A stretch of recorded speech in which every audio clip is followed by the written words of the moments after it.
Assalamualaikum warahmatullahi wabarakatuh dan salam sejahtera bagi kita semua. Terima kasih untuk kesempatan yang diberikan kepada kami. Kami dari kelompok 1 akan menjelaskan alat instrumentasi yaitu elektroforesis dan densitometer. Yang pertama yaitu elektroforesis. Pengertian elektroforesis. Elektroforesis adalah teknik yang digunakan untuk memisahkan dan memurnikan makromolekul, khususnya protein dan asam nukleat, berdasarkan perbedaan ukuran. Dari elektroforesis, yang pertama, menyediakan informasi mengenai ukuran, konfirmasi dari muatan protein dan asam nukleat.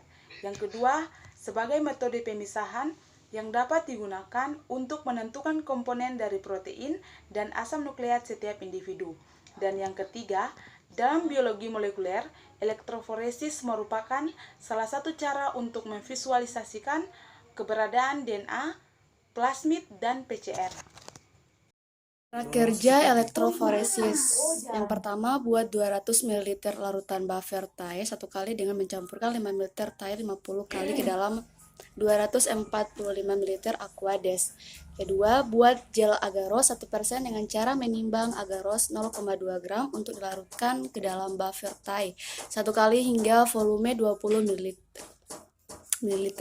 Larutan agaros dididihkan hingga larutan sempurna. Ketiga, siapkan baki gel agaros, letakkan selotip di tiap ujung baki gel agaros, atau pastikan bahwa selotip melekat kuat dan tidak ada lubang pada masing-masing ujung baki.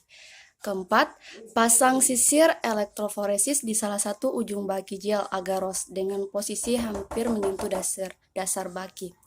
Kelima, periksalah suhu larutan agaros dengan cara menempelkan Erlenmeyer ke tangan jika suhunya sudah turun hingga sekitar 50-60 derajat Celcius. Tambahkan 1 etidium bromid atau peringatan keras. Gunakan sarung tangan keras karena bersifat karsigonetik. Keenam, larutan agaros dihomogenkan sebentar. Kemudian tuangkan larutan ke dalam baki gel agaros. Biarkan hingga larutan berubah menjadi gel yang padat. Ketujuh, ambil sisir dengan hati-hati, lepaskan selotip dari ujung baki. Kedelapan, masukkan baki yang telah berisi gel agaros ke dalam tangki elektroforesis yang telah diisi dengan larutan buffer Thai, atau pastikan bahwa gel terendam seluruhnya ke dalam Thai. Siapkan sekitar 5 cm kertas parafil di dekat tangki alat elektroforesis. Masukkan 10 sampai DNA dan 32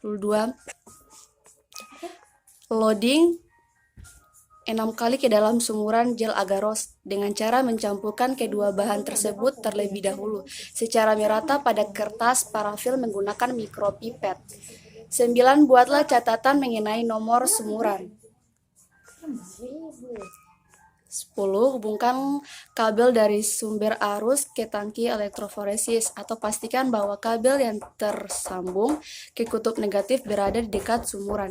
Jika tidak demikian, ubahlah posisi baki atau gel ke arah sebaliknya.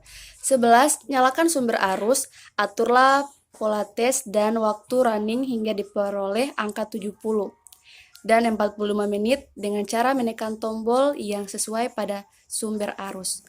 12. Jalankan elektroforesis atau lakukan running dengan cara menekan tombol run pada sumber arus. 13. Elektroforesis akan berhenti apabila waktu yang ditetapkan sudah habis, yang ditandai oleh adanya bunyi alarm. Matikan sumber arus dan angkatlah baki dari tangki elektroforesis. 14. Keluarkan gel dan letakkan di atas UV transluminator atau letakkan selubung kaca hitam di atas UV transluminator. 15. Nyalakan UV transluminator.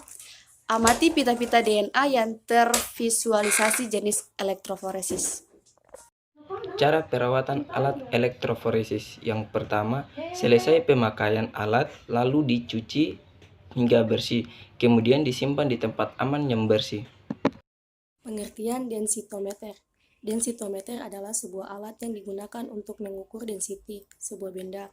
Alat pengertian definisi ukur yang satu ini mampu menentukan derajat kegelapan sebuah benda yang diletakkan di antara sumber cahaya dan sel fotoelektrik. Alat ini nantinya akan mengukur jumlah cahaya yang diterima dari sebuah benda atau sampel. Kemudian densitometer tersebut akan menampilkan hasilnya dengan menggunakan satuan OD atau optical density. Fungsi densitometer berfungsi untuk mengukur density atau kerapatan zat cair secara langsung dan juga berfungsi untuk mengukur densitas cahaya yang dipantulkan dari permukaan sebuah benda. Dapat digunakan untuk mengukur saturasi warna cetak oleh para profesional.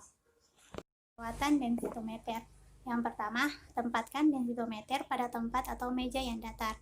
Yang kedua, jangan terlalu lama membiarkan foto-foto, gel atau film pada kaca piring, karena panas dari sumber cahaya di densitometer dapat merusak. Yang ketiga, jangan mengoperasikan densitometer ketika suhu lingkungan turun di bawah 5 derajat Celcius atau naik di atas 40 derajat Celcius. Keempat, jangan mengoperasikan densitometer ketika kelembaban lingkungan turun di bawah 25% atau naik di atas 85%. Yang kelima, kalau perlu, setiap hari densitometer dibersihkan dari debu dengan menggunakan lap atau tisu. Yang keenam, jangan sampai alat terendam cairan karena dapat merusak sistem listrik dan komponen alat. Bagian-bagian dari densitometer. 1. Sumber cahaya yang stabil. 2. Komponen optik untuk memfokuskan sinar agar sinar jatuh tepat pada sampel. 3. Penyaring untuk menentukan respons spektral unit. 4. Dektor untuk membaca sinar yang direfleksikan. 5. Logaritmik amplitude.